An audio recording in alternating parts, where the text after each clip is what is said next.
Dan and Corey here, welcoming you into Libservative. The great fundamental issue now before our people.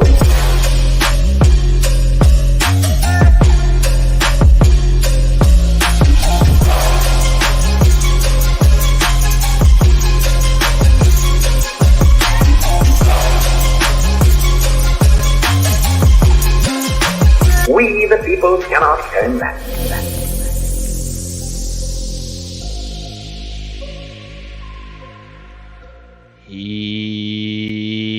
Yeah, welcome in to another rousing rendition of Libservative, intellectual idiots fostering political and cultural literacy. Bill the Bodysnatcher, now that he's finally arrived on the ones and twos, he, as always, is Corey Walsh. Hi, and he's Dad Griffin.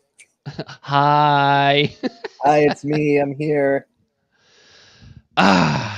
And before, you know what? Before we even fucking say anything else, I really need to get this into a habitual thing. You got to get this off your chest? Yeah, I got to get this off my chest. The Libservative Podcast is found on all social media and podcast platforms. Our website is libservativeshow.com. We can be found at Libservative on Facebook, YouTube, and Twitch. Instagram and Twitter at LibservativePod. Our TikTok videos can be found at Libservative Podcast. And you can reach out directly at libservativepod@gmail.com. Subscribe today. Way to get that in there, Corey. Yeah, just as we haven't done that in like 15 episodes, probably.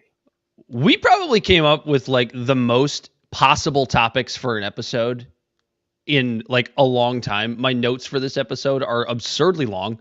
Many of which are going to have to be pushed off to a later episode. So what the hell do we have tonight? We have got to talk about these fights in Capitol Hill. These are the grown adults that you choose, and me. I'm not saying just you, but we choose to represent us in our representative republic.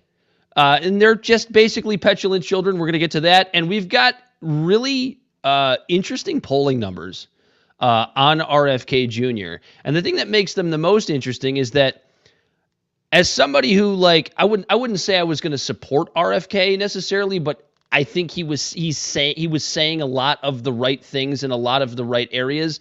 Then he gave his take on Israel Gaza, and I went, okay, all right, maybe backtrack this a little bit. But even with that taking place, very, very, very interesting polling numbers with regards to RFK Jr. as it relates to Joe Biden and Donald Trump, and a possible bill going into, you know a little bit more about this one than me, Corey, but a possible bill going into the House that could, I guess, change the way we drive our cars. And I don't mean that in a good way, in any way, shape, or form, plus a whole lot more. But first, let's jump into this situation in Israel as the Israeli Defense Forces finally conducted their raid on Shifa Hospital, a hospital that is I believe the biggest in Gaza, correct? I'm not stupid by saying that? Now, is that one the Christian hospital? Because I know there's a Christian hospital that was being tore up as well.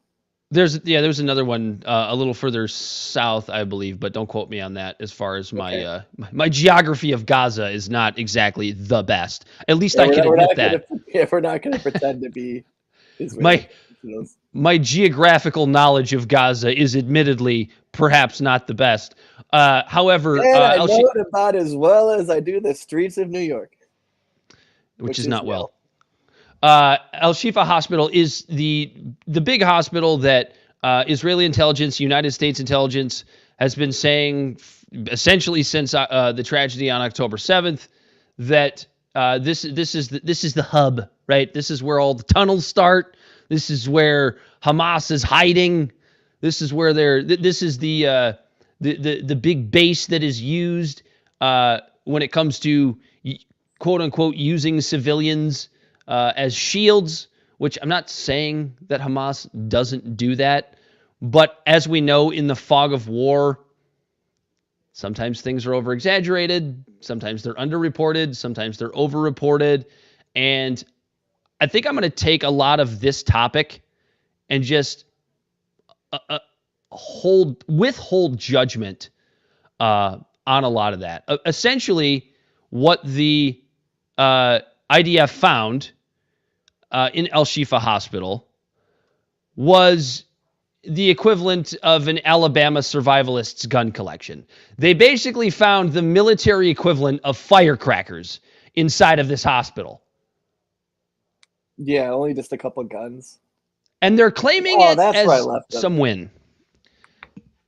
You have not seen the video, right? I have not seen the video. I don't know if are they claiming it as a win, or are they just saying, like, is this the George Bush mission accomplished? No, it's sort of like see, we told you. It's like, told us what? Doctors are armed. We told you that this was the case.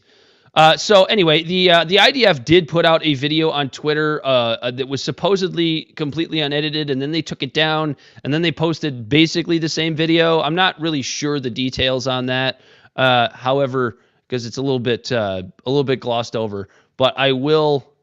Let's see if I can find it and play it for y'all. Shalom everyone, Lieutenant Colonel Jonathan from the IDF here. I am in the Shifa hospital, as you can see from the sign behind me, and as you can clearly see from the building. We are going to do a one-shot video. One shot, no editing, of all of the evidence that we have found just now in this building of the Shifa hospital.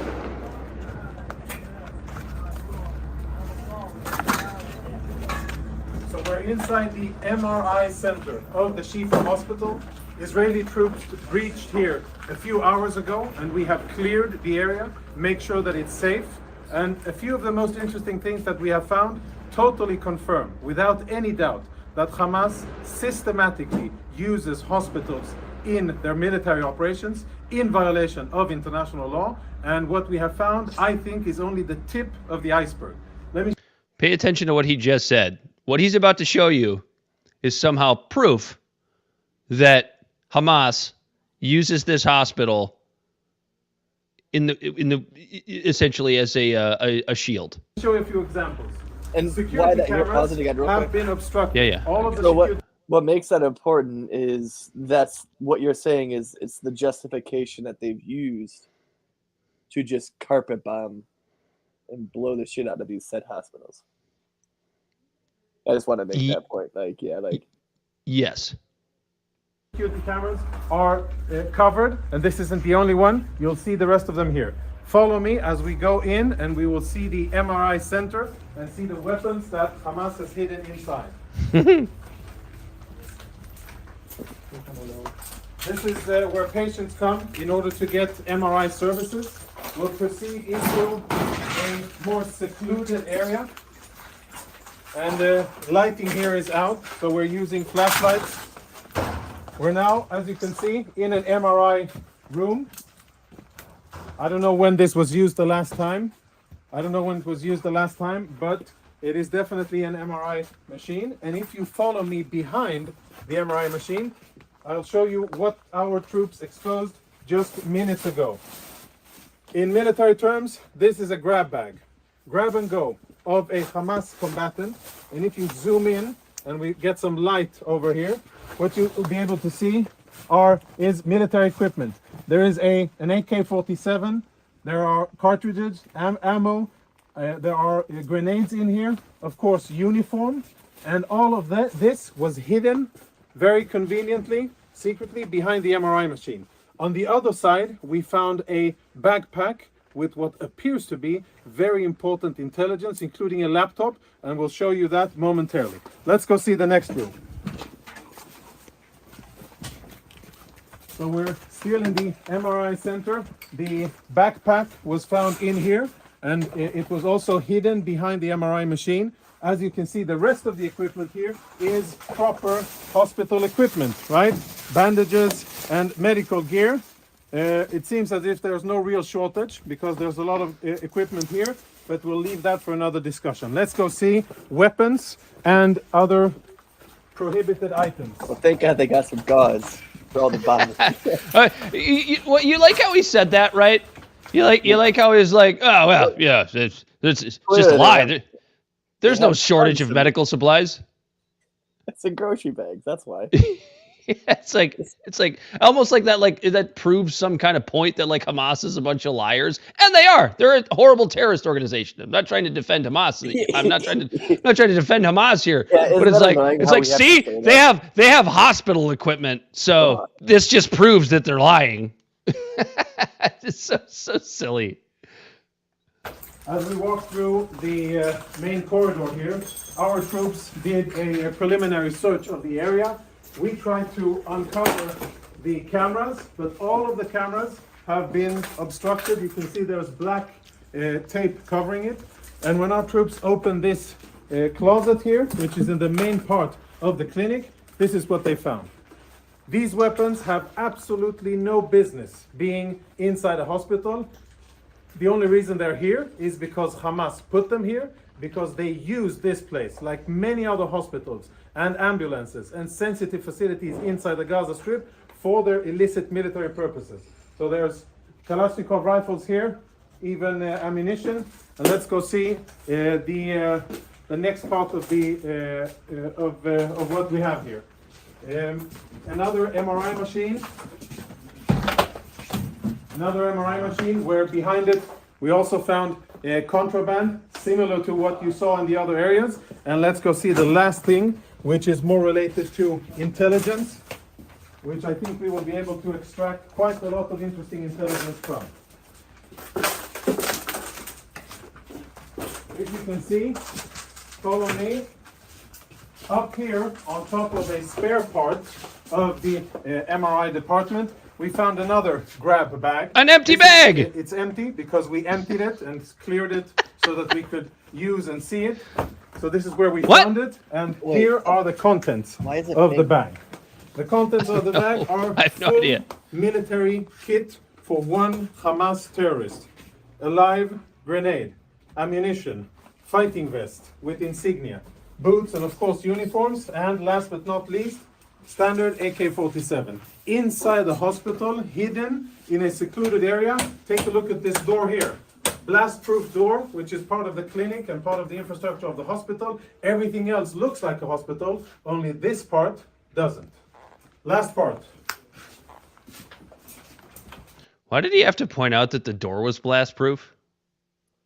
I'm not sure, but I remember, if I remember correctly, I remember hearing something how, like, in the 80s, some of those hospitals were, in fact, made with, like, blast-proof doors and stuff like that because of... Israeli bombs? I don't know if that's why, but... Anyway. I don't think Hamas put blast-proof doors on the hospital is what I'm saying. No, oh, I got you. Something that our Intel researchers are looking into. Listen to all the shell casings.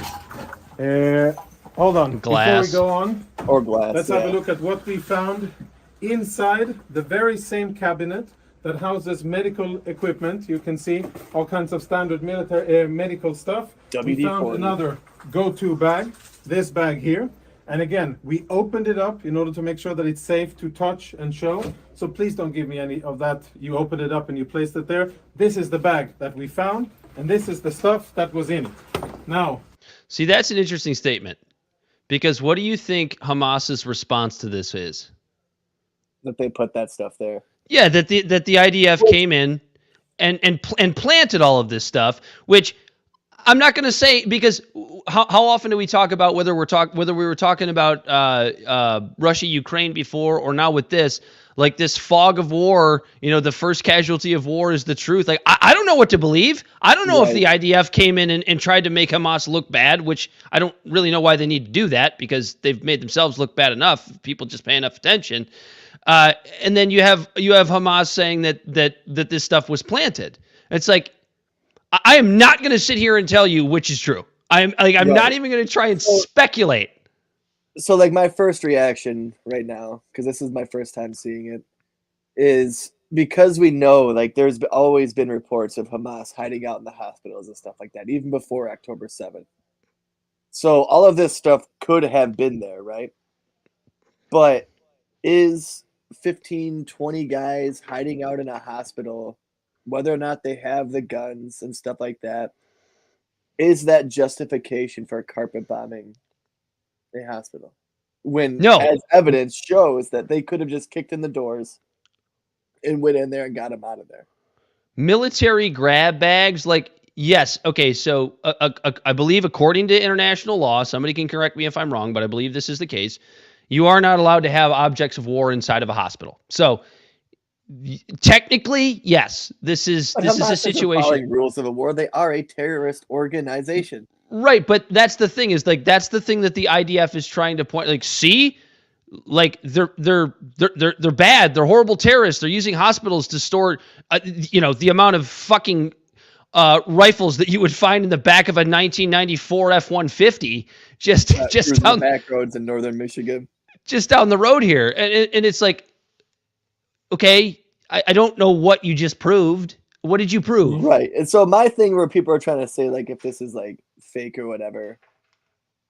If the IDF was going to go through all of this work, actually go in there, clear it out, and do all of this, I don't think if they were going to plant something, I don't think that they're going to plant a few guns. Yeah, a few guns and bulletproof vests. Like I think, yeah, like they were probably legitimately in there using it as a little place as a guise of cover, right? Well, then, like if that's the case, then like. The IDF is dumb as hell for putting this video out because this is supposed to be the proof. They need to, like, public opinion. They have to do something. But this was supposed to be the proof that there's underground tunnels. That this was the the headquarters, the quote unquote headquarters or whatever that Hamas was hanging out in. This was like their big spot where they were using civilians to as human shields or whatever the claims are, and like you literally both could be true, right? It doesn't look like it. It could be true that they were doing that, but it could also be true that it was like their little operation that they had in there. We did have faulty intel, and it wasn't nearly like as intricate or as large as they were trying to put on that it was when they were trying to justify what they were doing to these hospitals and things like that. So in that case, doesn't that mean that IDF is in the wrong?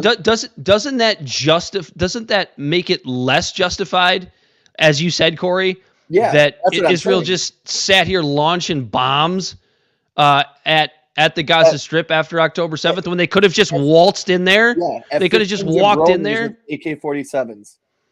Yeah, and so like that's the devil's advocate side, right? At least, if you're going to play devil's advocate for Hamas, right, which we have to do, Hamas. So the devil's advocate side of this is like that Hamas knew that this was coming, and they basically picked up and left and hid their presence, which is not impossible. Okay, and that. Hamas has done a great job of making the IDF look like fools, essentially since October 7th. I mean, to me, this video is just not the hero.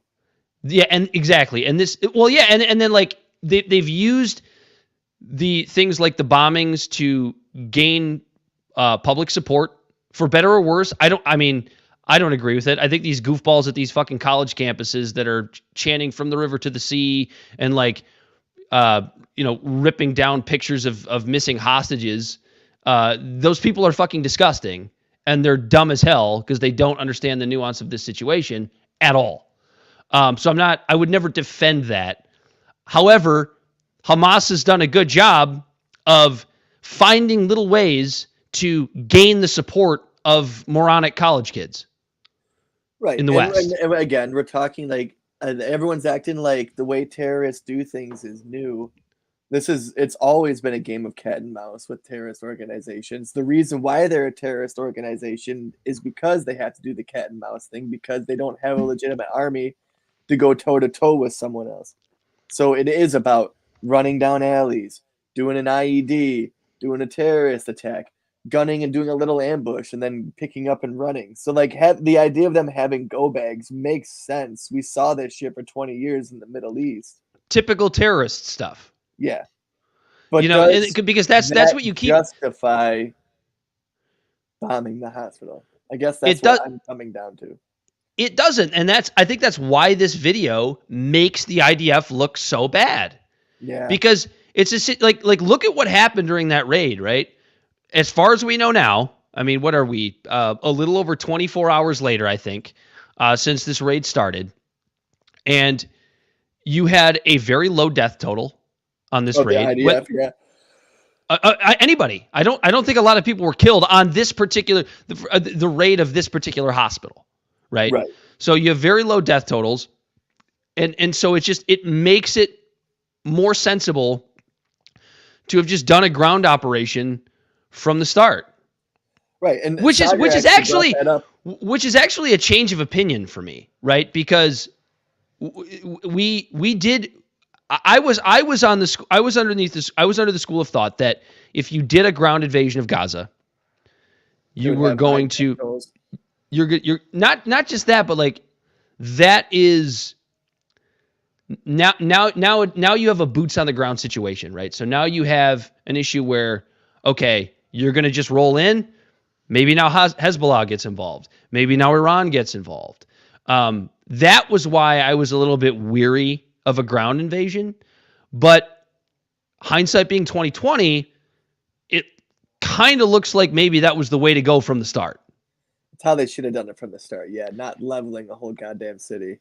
And this is a situation where I don't know how you felt about it the entire time, Corey, because we haven't talked about it a whole lot the last couple of weeks, but that's me, my opinion changes as the facts change. Pray tell, what do you do? Right.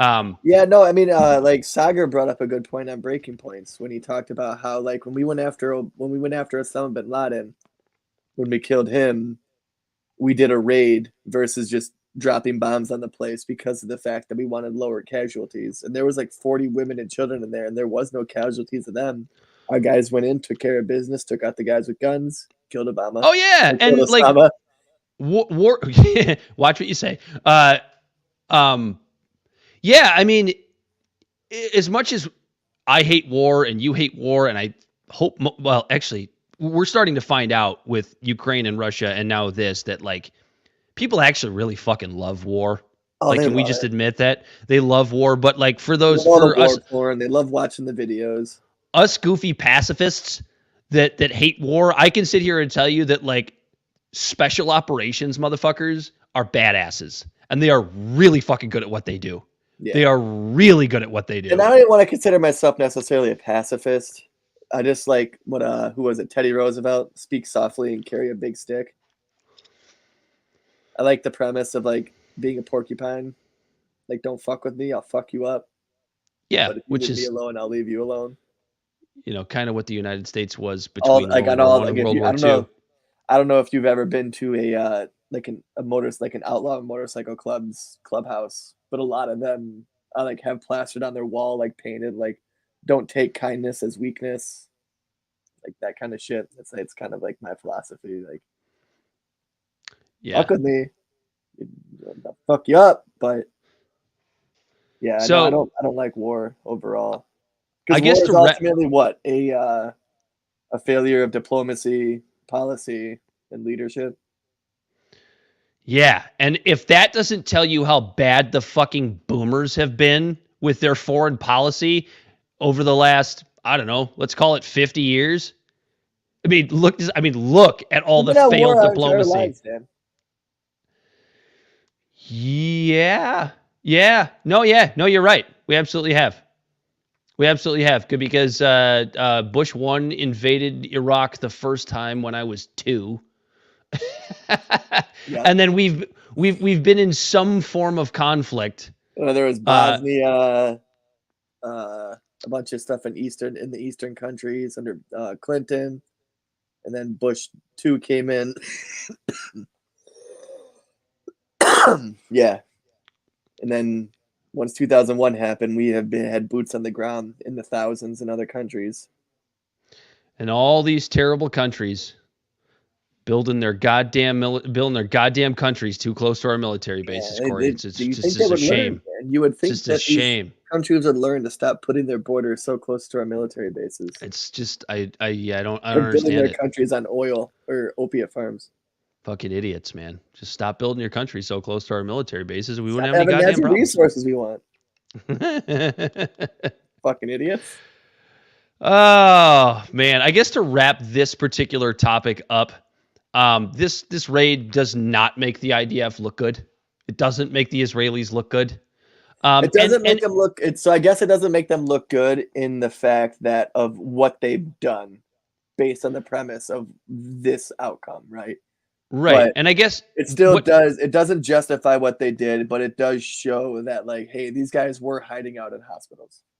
Yes, it does. It does show that, but I will also say this: it also shows that. I mean, I actually feel like this entire situation of what's going on between Israel and Palestine right now, in the first place, it wouldn't be so volatile.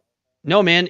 I think it shows that terrorist groups, while they still militarily pretty much do things the same way they have, especially Islamic extremist terrorists.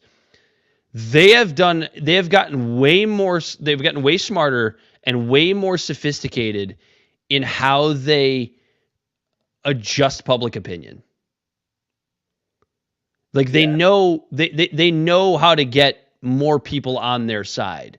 Like just because they're terrorists, can we say that? Can we say this though? Like just like you used to think of a terrorist, right? Like when you think of like post 2001, post 9/11 or whatever, you used to think of terrorists as like dumb fucking extremist militants that just kind of blah, blah, blah, blah, and ran in with their fucking guns and blew people away, right? Like that's the stereotype. Because I'm thinking of the Shane Gillis bit about how he has more in common with terrorists than he does special forces. That was the stereotypical view, right? That you were just a dumb extremist.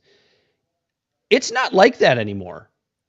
No, they're much more sophisticated with how they adjust public opinion, and things like that. And that's what makes this situation so nuanced, right? It's like that's why I'm not even going to have a conversation with somebody who's like, well, one side wants the other side dead. It's like, no, man. That's why. Go ahead. I was just going to say, like, we can dive in a little deeper than that. I mean, right. You can stick more than your toe in the water if you actually want to have a discussion about this. That's why my opinion has, like, of this whole thing, it just kind of just been simplified as both sides committed atrocities. Both sides think that they have biblical rights and ancestral rights to the land. It's a quagmire. Yeah. At this point, the only people in my eyes that are the heroes of the whole situation are the doctors in these hospitals that are just trying to save babies' lives while bombs are falling on them from Israel, and Hamas is holding them hostage. Yeah. And they're not leaving. They're sitting there to save lives. Those Hamas are the only bad. heroes in my book. Hamas bad. IDF Israel not innocent. Exactly, not innocent. Civilians good, babies good. We like them. They're good. Yeah, and they're the ones that are ultimately the biggest victims of all this. People that are just trying to live their lives, just trying to survive, and they're getting killed, getting tangled in this tit for tat bullshit. And mind you, getting caught in this tit for tat bullshit based on a political group, Hamas, that came into power in 2005 and has just held power now for 18 years. And when a majority of the Gaza Strip is like under the age of 24, hasn't even had the opportunity to vote anyone else in, and they've just been stuck in this bullshit their entire lives. Being taught to hate Israel, and then all the kids in Israel are being taught to hate Hamas and anyone involved with them. And we're just raising up 2 more generations to hate each other, and then around and round we go. Keep it going. Like that's why how many times have you heard the trope of if Israel laid down their arms, Jews would be killed, or like Jews would be eliminated, but if Hamas laid down their arms, there would be peace. Have you heard that trope like multiple times? I have, but what is considered peace? And that is exactly right. I think because there's like a whole nother part of this, right? Like I think well, here's what I was going to say. I think technically, yes, that's true. Like in that like there wouldn't be any more like active war if Hamas laid down their arms. But let's not sit here and pretend like the Israelis want to share this land. They would find like they've been doing for so long. The chokehold. They would find different ways to force these people out. Like they wouldn't go in and fucking kill them all and shoot them, but they would find other ways to choke them out, as we've seen. Yeah. So it's not that simple. Get them out of here. Kill them all. Yeah. It's a joke. That's me joking. Palestine's not in my backyard. Actually, it's I do want to say this, Corey. We do have some breaking things coming in now. Apparently, the IDF is raiding another hospital. We actually have live footage of this. You want to take a look at it with me? Yeah, juicy. Let's see it. Let's take a look at this here. I gotta pull it up, and here we are. And there they are combing the area. Sir, What? are we being too literal? No, you fool. We're following orders. We were told to comb the desert, so we're combing it. Found anything yet? Nothing yet, sir. How about you? Not a thing, sir. What about you guys? We ain't found shit. It's amazing. It's everyone's the same. Technology. It's so wild how we can get the live footage of that. I'm so glad that our tax dollars could make that possible. We ain't found shit. We ain't found shit. Oh, you gotta make light. You gotta make some light. Corey, what do you want to move on to next? You gotta make light of thousands of people dying. I have had at least 5 ounces of this Wild Turkey Kentucky Spirit, so there's going to come a point in the next 15 minutes where I can't speak anymore. And in fact, I'm going to have another one. But where do you want to move on to next? You want to go We'll into let a you little bit decide. of a lighter topic of boys will be Yes. boys? Yes, let's have some fun. So this is with regards to the fights on Capitol Hill, the gentlemen and ladies, mostly gentlemen in this situation, though, I think. I don't know that I would call them gentlemen, though. Men. People with penises and balls. It's males. The people that represent us behaving like, would you call them like high school jocks? I don't know. Like, is that kind of where, does that fit? I think that fits. Just being bullies. Just being a bunch of jerks, okay? I'm just gonna say it. Hey, whoa! Why? Watch your fucking language on this show, Corey. Just being a bunch of real jerks. Yeah, so apparently just a bunch of like damn near fights broke out, like all in one day. There must have been some, like, I don't know, there must have been some full moon out or whatever. So who was the guy that Kevin McCarthy gave a fucking kidney shot to? He like rolling by him in the hallway and fucking elbows him right in the kidneys because he was one of the guys that voted against him for speaker. I'm just gonna who elbowed.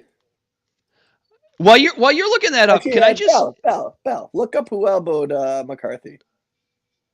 No, who did McCarthy elbow? Yeah, who did McCarthy?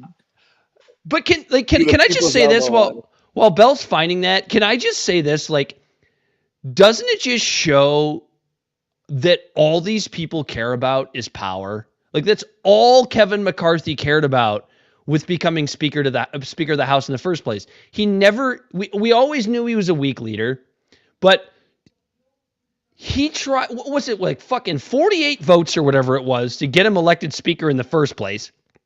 My kidneys! Like, how can you possibly want that job that badly to where when you do a piss poor job and somebody votes you essentially out of that position? Well, wait. Subjectively a piss poor job, because what he did was work with Democrats to keep the government open so people like veterans could get paid. Yeah. Okay. All right. I guess I won't open that can of worms. But like, That's why he got ousted. Whether or not he did a good job or not before that, that's definitely. It's actually tough to tell because he wasn't speaker for long enough, but let's be honest. It's Kevin McCarthy. Just finally got his new office chair from Amazon and just finally assembled it together in his office, and then they booted him out. He got booted out before the lettuce in my refrigerator started wilting. So that's so funny because that was the prime minister of the UK. Remember, they had that lettuce. That broad. What's her name? She's so forgettable. Oh yeah, well yeah, she was there less than McCarthy was by a long shot. But like, I guess what I was saying is like, how can you possibly, like, why would anybody want that job?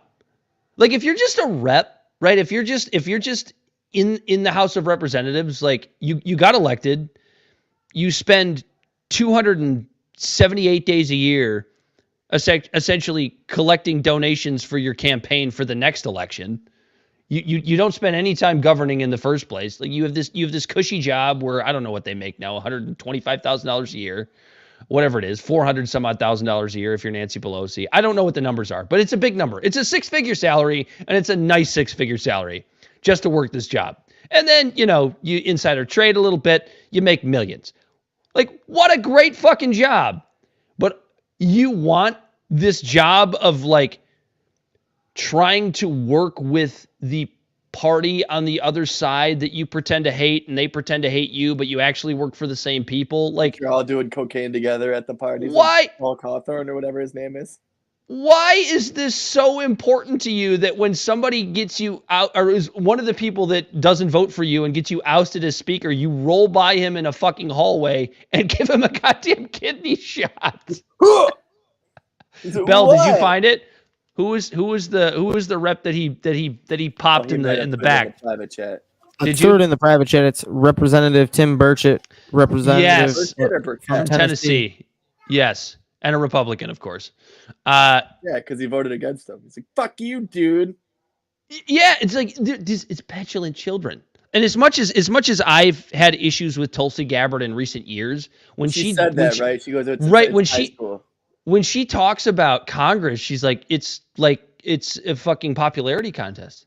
It's worse than a high school cafeteria. These are the people making decisions, making laws. No one wants to sit alone like fucking Steven Glansberg, Dan. Or Bernie at this point. Bernie's the only adult in the room. He's I think I would give that title to Rand Paul. Well, I got the video here of him. Where's it at? Here it is. I'm going to share this video because here's the other fight.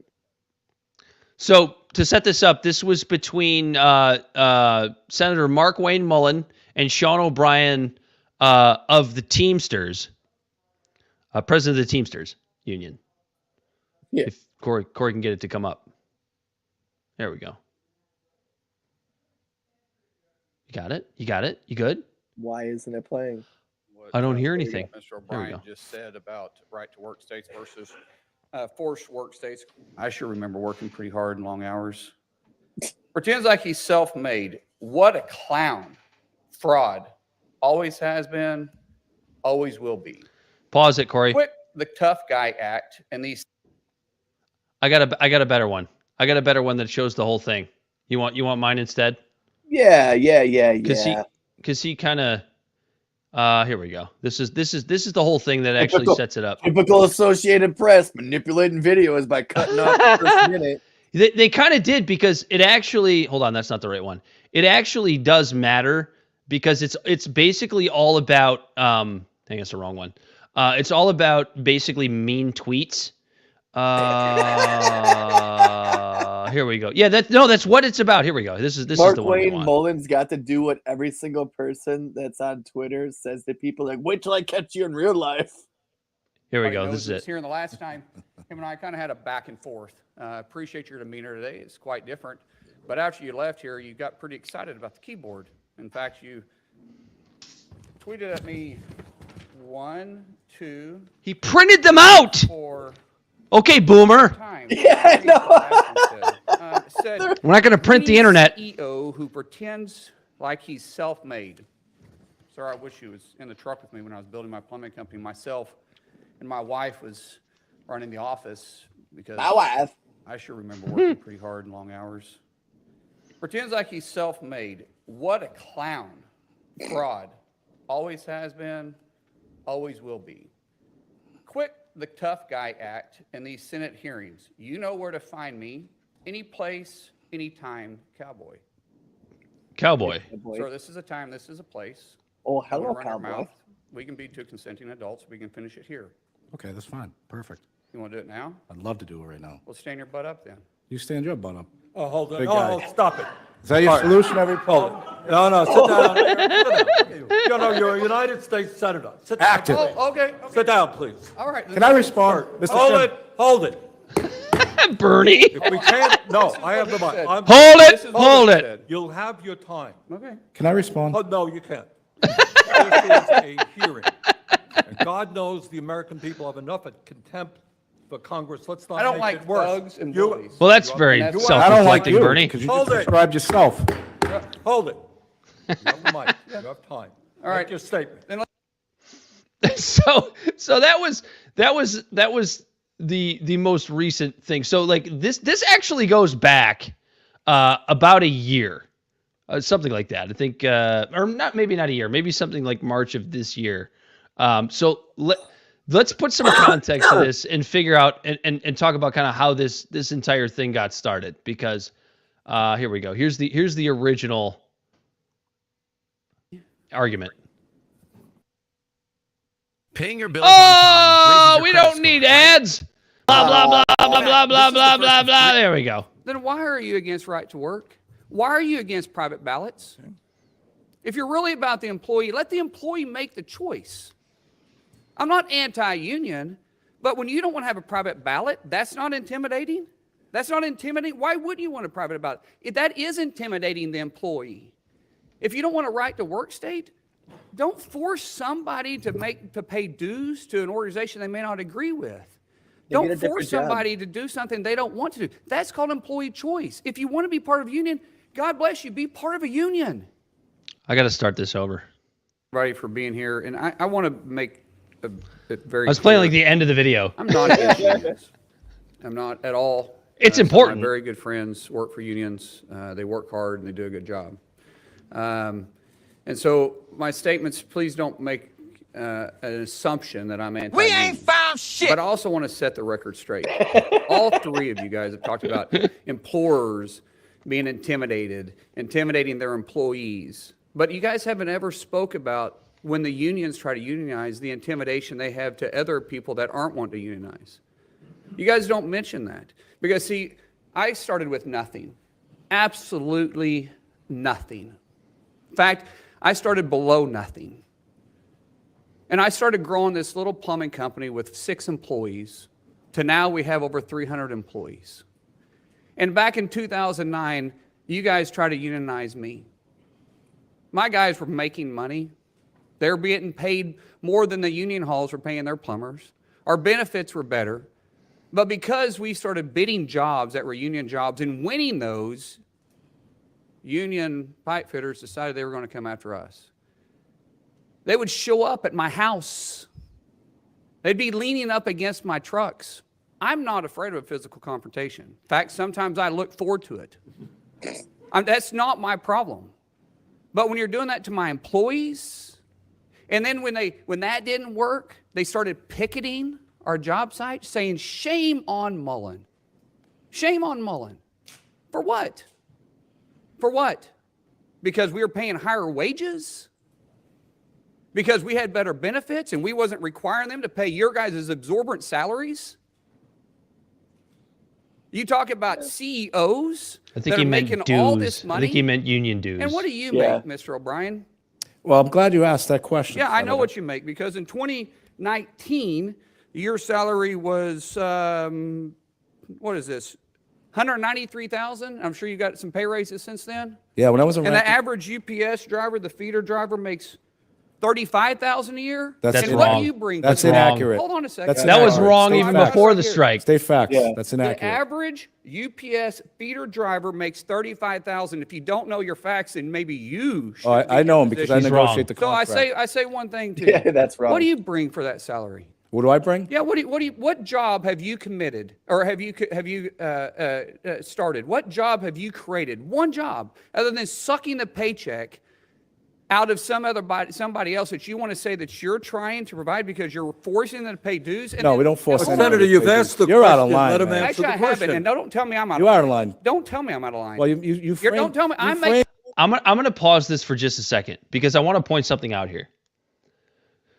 We'll talk a little bit about the argument itself, but this is a situation where Mark Wayne Mullen is Can we in talk about the no guy in the background real quick, looking at him like, shit. the Teamster guy. He's like, well, I know what's about to come. But all I want to say is like this is an example, and Mark Wayne Mullen's not the only one in Congress who does this. But this is a situation where you have a United States senator, where you have a representative of constituents in a personal vendetta against whatever you want, whatever it is. In this particular situation, it's a union boss.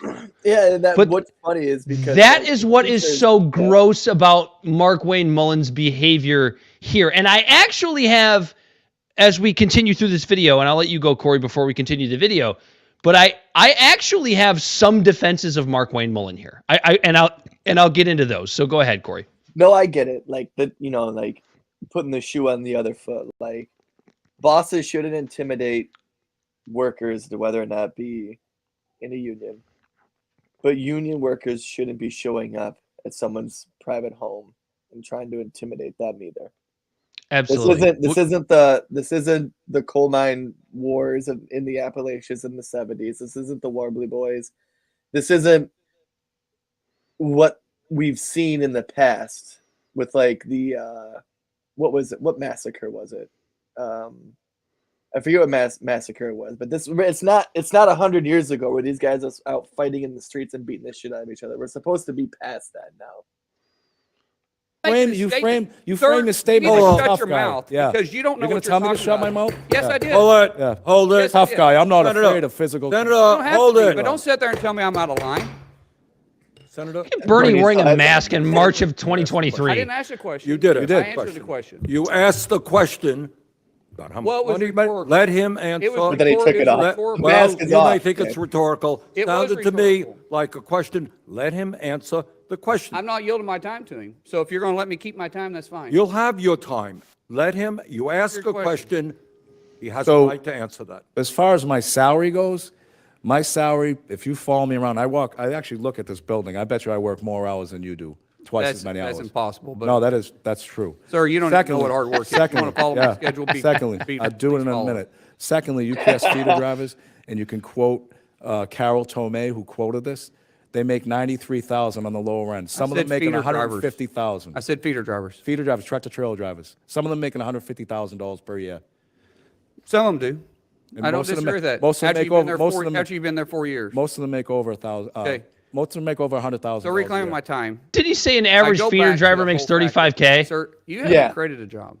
We haven't? You haven't been there. You haven't. Sure we have. You haven't. Sure we have. Tell me one job that you created. What are you talking about? Be He doesn't specific. You're go a to employer? one of the biggest No, we're not contracts employer. in the history No, of but the you know, it's Teamsters. funny. So, no, then hold on, then We that's create not- Well, that opportunity. hadn't happened We yet, but create yeah. opportunity because we Sir, hold that's we not- hold greedy CEOs That's like yourself not- accountable. You call me a greedy CEO. Oh yeah, you are. You want to attack my salary? I'll attack yours. What go did you ahead. make? What did you make when you owned your company? When I made my company, I kept my salary down at about $50,000 a year because I invested every penny into it. Okay, all right. You mean you hid money? No, I didn't hide. Oh, hold on a second. Okay, good. He said that's out of line. You said All right, I we're was e- out of we're line. even, we're We're not even. We're not even close to being even. You think it's smart? You think you're funny? No, You're you not. Such You a think you're personal funny? vendetta. No, I never said. I 100%. You That frame line- your Guys, opening. you remember, Hold on, this is let's- what our you tax frame your dollars opening are statement paid saying for. you're a tough Senator, guy. continue. This- Senator, please This is continue your behavior, statements. but sir, this is. I think it's great that you're doing this because Me too. this shows their behavior on how they try to come in and No, I- demonize a shop. know. No, it's and they just- say about intimidation, and it's not about intimidation. This it's may not the show your employees behavior anymore. here. But stay on the issue, please. The issue is, if you're really for the employee, then why are you against right to work? Why are you against private ballots? If you're really about the employee, let the employee make the choice. Can you pause it real quick, Dan? I'm not anti. No, actually, we can stop it right there. Go ahead, Corey. It's this. What's really funny to me, because this is when he goes into saying, like, I like unions, I'm pro-union, but, and he keeps doing, but, and like I said, if someone doesn't want to be in a union, then they have the right to not be in a union. But if the worker and the place and the collective of the workers and the people who own the company, if they make a contract, then I'm sorry, that's the contract of the employees and the employer. If you don't want to be in a union, then you don't get a job in that place, right? But what I find really funny about this is he's trying to tread this line where you could tell he has this personal vendetta against unions. Oh, yeah. But this is being recorded. All of this is happening during a time when unions have a 70% approval rating in the country. So he's really trying to say, I'm not against unions, but right to work ultimately does hurt collective bargaining, hurts the power of the working class and things like that. The video that we just finished here took place on in early March of this year, of 2023. When did the Teamsters get their deal? That was in what, June? Yeah, this was before all of that. I know that. I know that much. And so like that's what led up to this goofy fucking almost fight last week, where Mark Wayne Mullen, instead of just because he has a beef, right? And he has good points, but he wants to sit in front of fucking Sean O'Brien of the Teamsters, who, by the way, I like a hell of a lot more than this Sean Fain motherfucker for the UAW. That motherfucker just seems like he wants screen time. I agree. Yeah. Oh, he just gives me the. I could be wrong about him. I'm willing to admit I'm wrong about him, but he just gives me the fucking heebie-jeebies. You could be wrong, but you know what? He just got 300,000 workers better quality of life. You can dislike him personally, but could you, Corey? Could you stay on the issue? Sorry, I was trying to do my best Bernie impression. But I saw your fucking tweet. You want to do this right now? That was embarrassing. No, but that's the thing is Mark Wayne Mullen, he has it seems like a legitimate beef about unions. I think he lied a little bit when he was like, "Oh, I took this company from nothing." He inherited the company from his father. Okay, it might have been a small company, but he got an already working plumbing company from his dad. Sure. Yes, this is a thing. Oh my God, I hate people who fake being from less than nothing. Yes, yeah.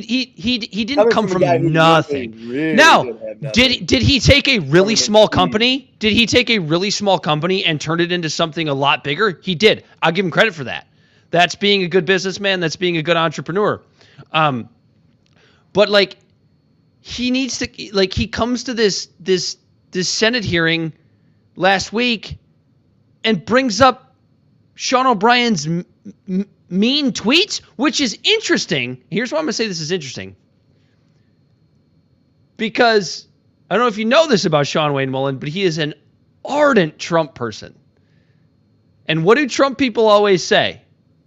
Oh, but his mean tweets are so bad, we can't have him reelected. But he's offended. He's offended by a union leader's rent-free. Yeah, but he's offended by a union leader's mean tweets against him to the point where he has to print them out and take them to a fucking Senate hearing. He made him so mad he printed the internet. Like a fucking boomer, and he's probably a Gen Xer. I don't know how old Mark Wayne Mullen is. And I don't want to pick on Mark Wayne Mullen. I think he has a beef. Why does he have two first names? That's true. You can never trust anybody with two first names. But I think that only applies if the first name and the last name are both first names. Technically, you can't trust me because Griffin is a first name. Is it? So I'm a bad person. I can't be trusted. I know. I'm Corey Root Walsh. It's hyphenated. Makes me sound fancy. Yeah. You should get a fucking vacation home in the Hamptons. Yeah, so I'm happy when I can get away for a weekend at a state campground. I'm taking a vacation to Indiana. Parks and Rec. It's like, boy, I just love Muncie, Indiana.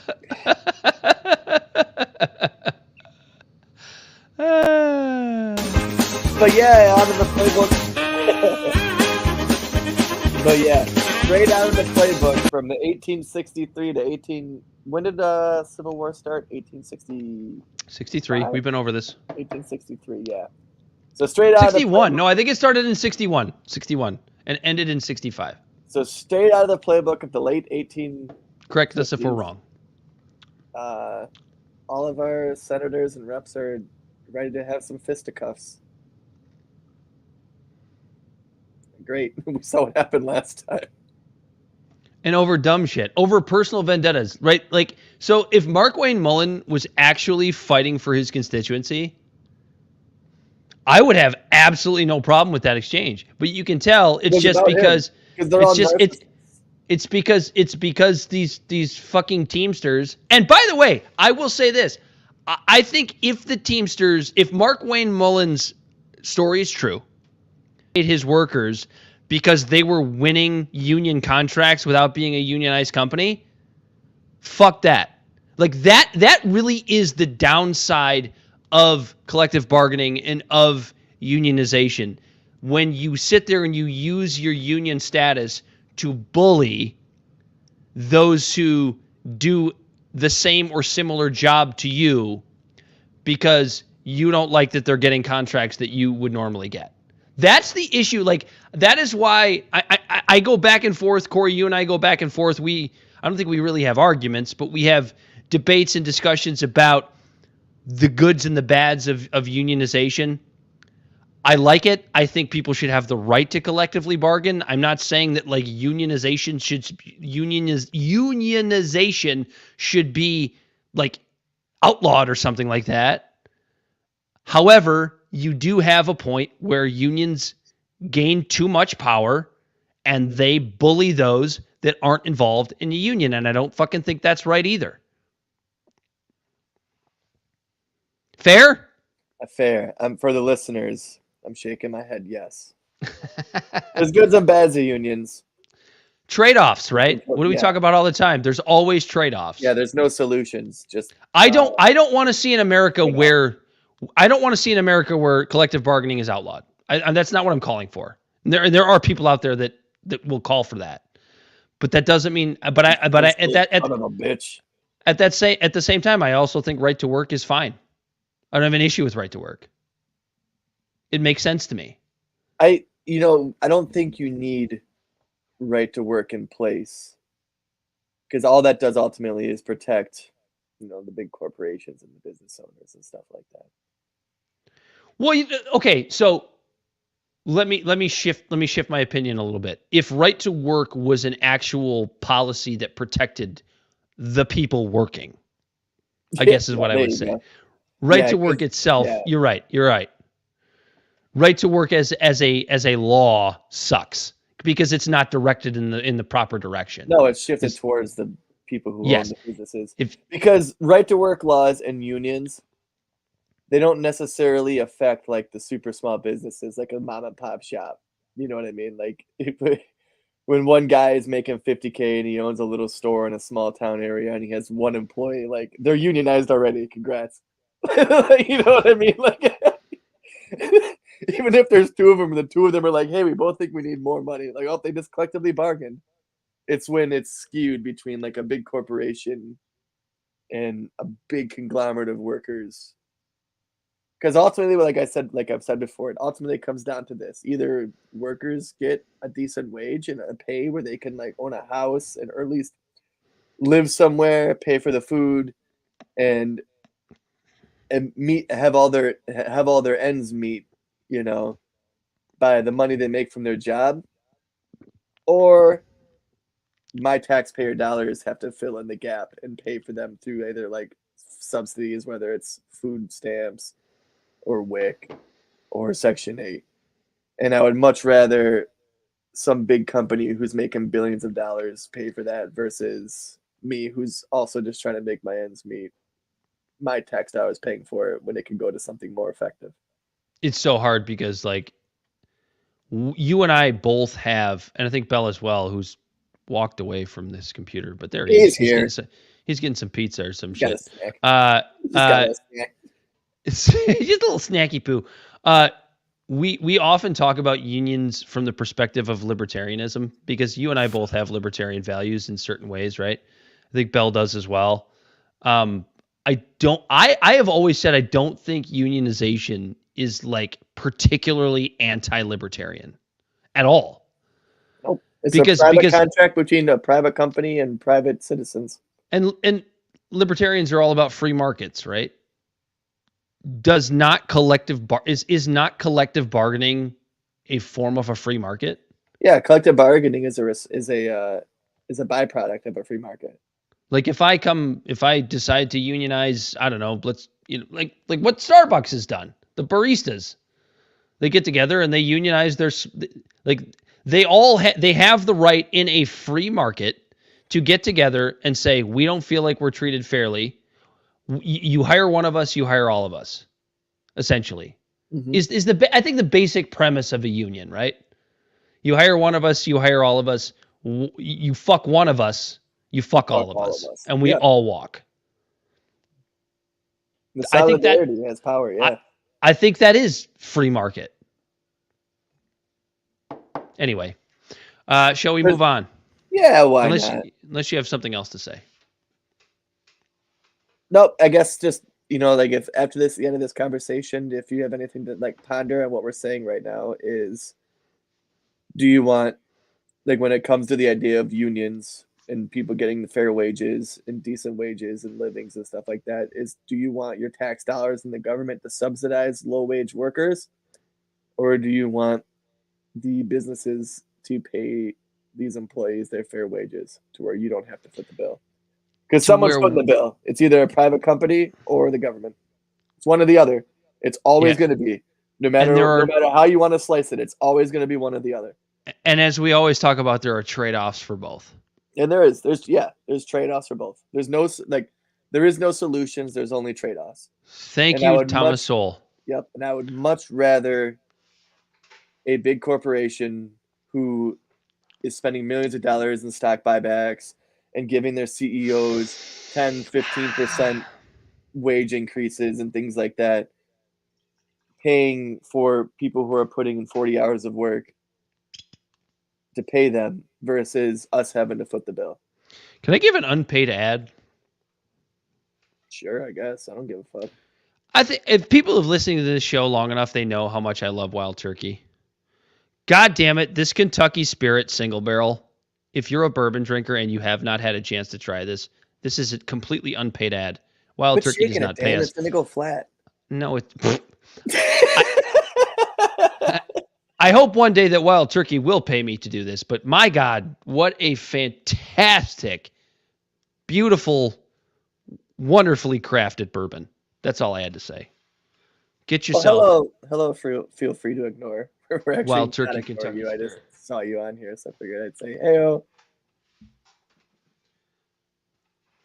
But all right, what's next, Dan?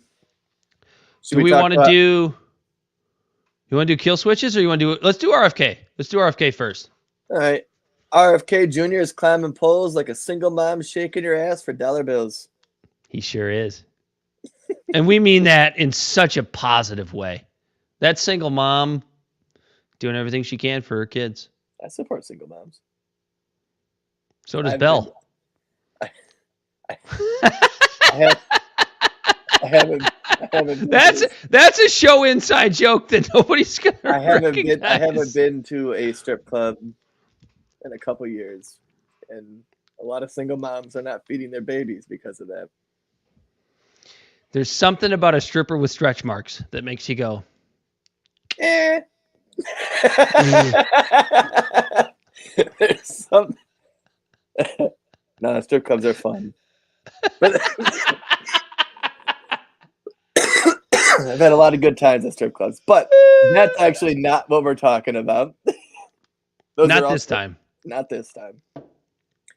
Bell dropped a link. We are looking at right now. Is it porn again? Nope, it's not porn. Not this time. This article is from November 1st. But right now, RFK A recent poll shows him with 22% support in a hypothetical three-way race with President Joe Biden and former President Donald Trump. So I'll let you continue with the article. I'll set it up by saying this. Honestly, RFK Jr. is already doing better than I thought he would do. I thought he was going to be that guy that was going to come in at 10, 15% in that range.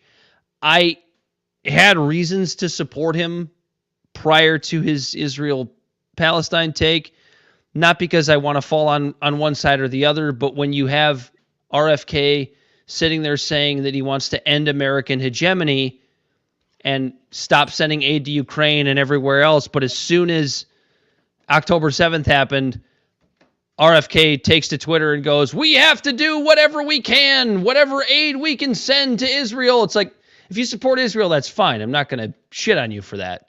But you have to understand the hypocrisy in that scenario when it comes to RFK Jr. And even with that,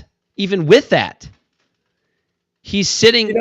Do you have the actual quote from him? Much better percentage. I was trying to find it today. I don't. I do remember the tweet, but it was essentially, we have to do whatever we can to help Israel. And that's fine. I don't have a problem with that opinion on the surface, but I do have a problem with that opinion. Go ahead.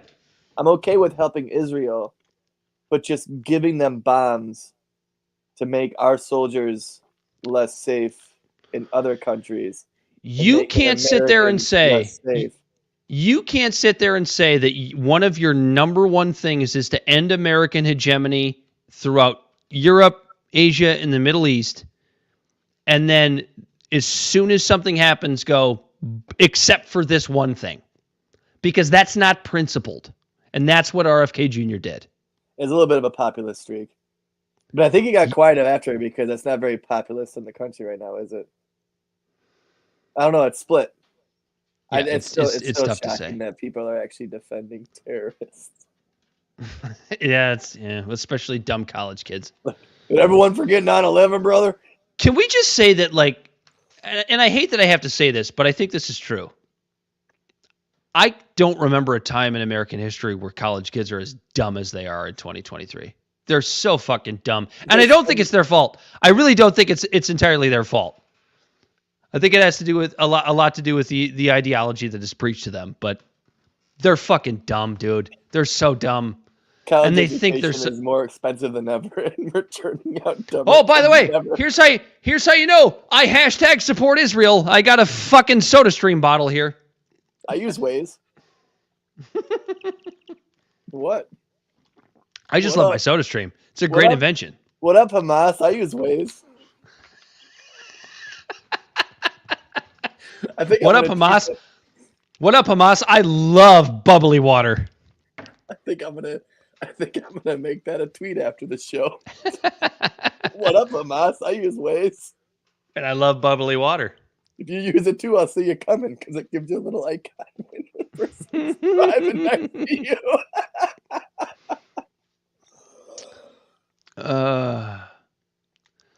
We got Bell throwing always sunny in Philadelphia references in our private chat. Oh, did he? That I only understand like 30% of the time because I have not seen the entire series. Wolf Cola. There's Wolf Cola, and then there's the crows. What's the crow one? It's made with crow eggs. Bell's gonna tell you. Oh yeah, he sells Wolf Cola to Boko Haram because he thought it was. I forget what it was exactly. He thought it was the Jews of Boko Raton. Yeah, he thought he was selling Wolf Cola to the Jews of Boko Raton, but it turned out to be Boko Haram, the terrorist group.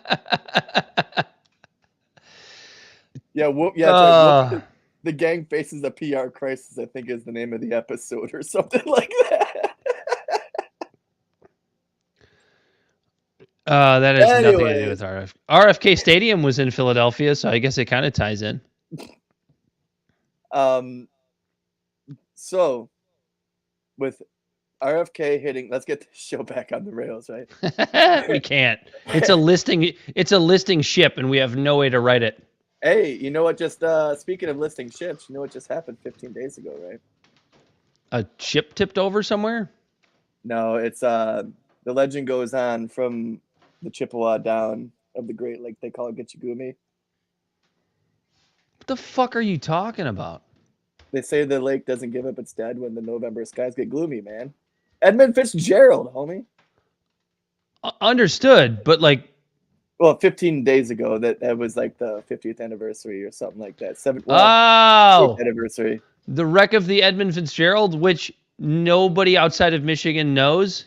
No, well, Gordon Lightfoot wrote a song. Well, Gordon about it. Lightfoot, yeah, Lightfoot. That's all. Continue. Anyways, 22% support in a hypothetical three-way race, RFK. By contrast, 49% of the vote goes to Biden and 36% goes to Trump. Now, what's interesting is, this is the one that I find interesting. When you throw RFK in the mix. Well, no, that's with him in the mix. 39% Okay. to Biden, 36% to Trump, 22% to RFK. Okay, I misheard. I states- misheard your numbers. It's all the fucking wild turkey I've been drinking tonight. But in a warning sign for Democrats, I'm reading a political post. In a warning sign to Democrats, Kennedy was the leading choice for young voters aged 18 to 34 in the polls surveyed population, 38% of whom chose the environmental lawyer. From the same age, 32% picked Biden and 27% went for Trump. So you have a situation where you actually have RFK leading young voters, Mm-hmm. especially in swing states, right? Because aren't the numbers a little higher even in swing states Yeah. for RFK for RFK? So you have this media narrative where it's like, okay, who does RFK help more? Because like that's the way you always think about either third party candidates or independent candidates. Who does that candidate help more? Does it help the Democratic candidate or does it help the Republican candidate? In this case, it's does it help Biden more or does it help Trump more? But you actually have the scenario, and I wish we could remember. I wish I could remember the video you sent me, because this is what the anchor said, which was maybe it actually helps RFK the most, which I didn't expect, honestly. Like we came into this, I was like, I would be fine if RFK came in and just, grabbed 10, 15, 20% of the vote just to kind of show the American people that like the two-party system doesn't work. I don't think it would actually do that, because they would find a way to the establishment would find a way to demonize it somehow. But we're finding out more and more that Americans are actually a lot smarter than the establishment media thinks that we are. And I would have been happy with that. I would have been happy with an RFK coming in and grabbing 10, 15, 20% of the vote. But like we're in a situation now where we're a year out and RFK Jr. is leading among young voters in swing states. Never would have thought that was going to happen. No. That's insane, isn't it? Good night, everybody. And that lives there in a podcast. But no, it's exciting. It's exciting We ain't to see found because shit. they ain't found shit. But no, it's interesting to see that the fact that he's doing like my 67 Corvette. there was no big mo, right? Like his big mo hasn't even happened yet. The big, the momentum, and we're a year out, and he's just slowly climbing in the polls.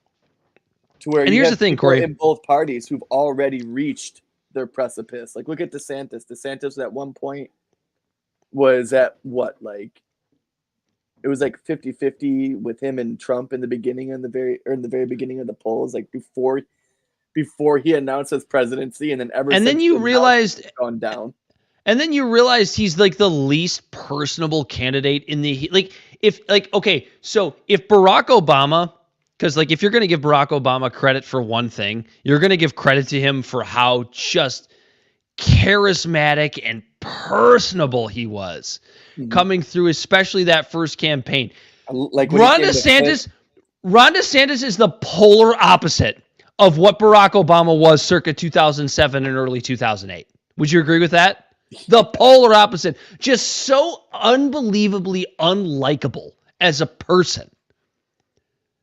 I'm sorry. Like somebody, Patrick Bet-David, we talked about this last week, just trying to joke around with the guy.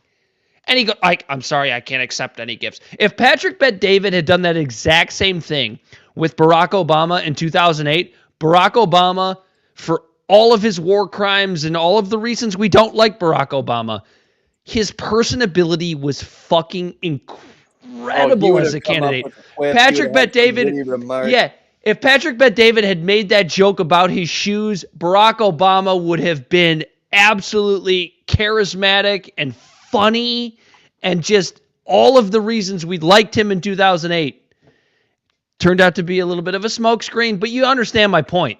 Yeah, Barack Obama in circa 2008 was a very, very likable candidate. Ron DeSantis is a fucking shit show as a candidate.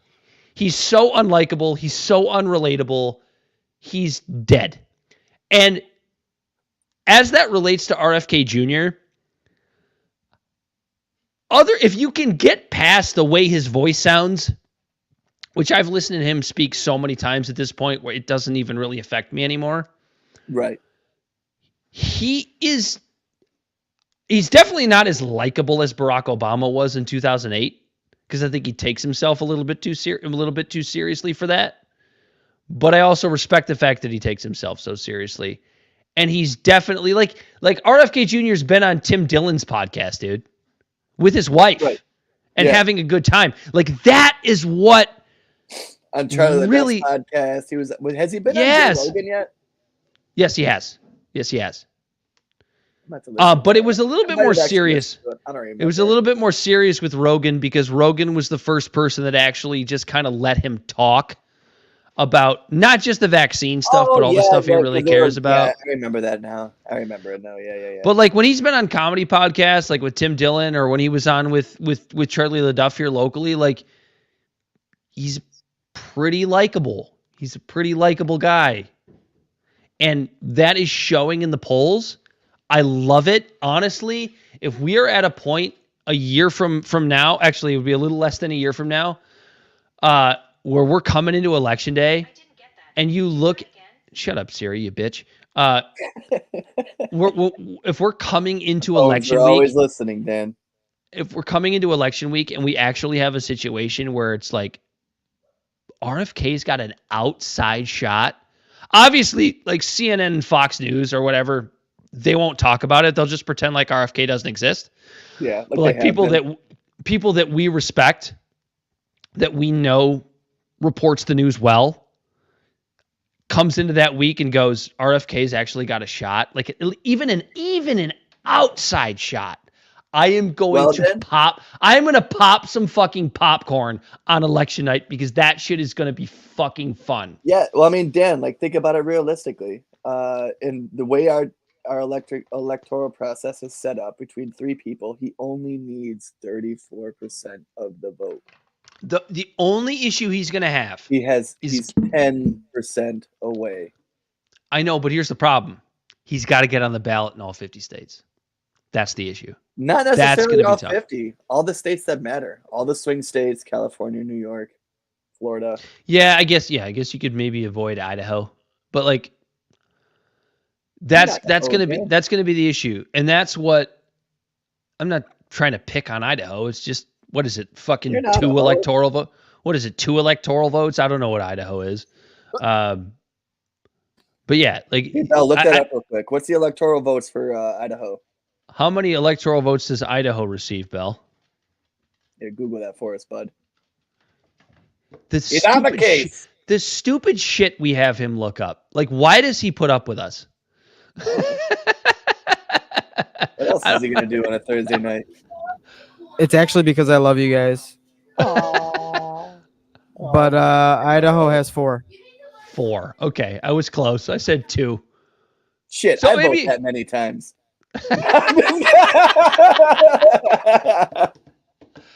Ah, boy. Just kidding. I only vote once. Do we got to call this thing, or do you want to talk about kill switches? I think we got enough time for kill switches. Well, I was gonna say we could save the kill switches for next week. What did you want to talk about? What's your thing? What? Let's have a I'm therapy just looking session, at the Corey. time. What do I want to talk about? Don't get me started. We'd be here for another hour and a half. We should we save the kill switches? Yeah, kill because switch. I want to see where the vote goes actually and stuff.